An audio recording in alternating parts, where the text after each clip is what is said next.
Tak za mikrofónom mám teda domáceho hráča Michala Škurila. Tak Michal, ako sa ti hral teda dnešný zápas? Dobrý deň prajem, alebo dobrý večer, ďakujem za opýtanie. Dnešný zápas bol opäť veľmi kvalitný súper, 9-násobný majster extralígy, dokonca priniesol posilu z Číny, naozaj kvalitného hráča.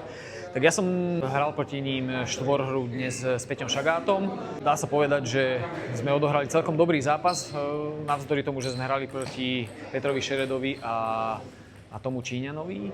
Ako sety boli celkom vyrovnané, si myslím. Čakal som, že to bude väčšia petelica, ale bolo to celkom dobre, užil som si to a myslím si, že dobre.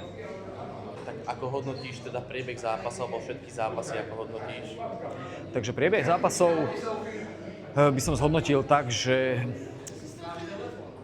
naši hráči tu hrali, myslím si, že prvýkrát doma. Bolo to pre nich dosť ťažké, aj som videl, že boli aj troška nervózni, aj s tým prostredím sa ešte zoznamovali. Takže bolo to vidieť aj na tých zápasoch. Tibor začal prvý zápas s Číňanom. Bolo vidieť, že sa troška trápi, že tie lopty troška inak odskakujú, ako to on očakával. Čiže aj ten priebeh bol troška taký bolavejší, ale verím, že do zajtra sa nejak dá dokopy a zajtra už ten zápas bude lepší. Čo sa týka Mareka Tutora, u neho tiež bolo vidieť troška tú nervozitu. Nebol úplne vo svojej forme, ako ho poznáme. Neviem, čo tomu predchádza, však my si ešte sadneme a porozprávame sa, ale verím tiež, že na ten zajtrajší dôležitý zápas sa dá dokopy a bude hrať dobre. A čo sa týka Peťa Šagáta, tak samozrejme chcel si veľmi zahrať s jeho kamarátom, aj možno rivalom z detstva, s Volkom Lelkešom. Myslím, že sa mu to aj podarilo, našťastie sme trafili žreb.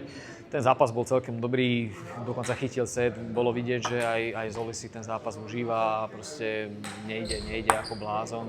Urobili celkom dobrú show aj pre obecenstvo, čo som veľmi rád a aj mu to obecenstvo za to ďakujem. Priebeh veľmi jednoznačný 4-0, tak ako sme aj očakávali, super, naozaj top úrovne. Gratulujem im k zápasu a držím im palce. Zajtra majú veľmi ťažký zápas s Vyhňami, takže budú to mať ťažké a verím, že sa im to podarí. Ako hodnotíš teda atmosféru v Močenku? Opäť veľmi veľká podpora od fanúšikov? Áno, dá sa povedať, ako sa hovorí vo futbale, 12. hráč.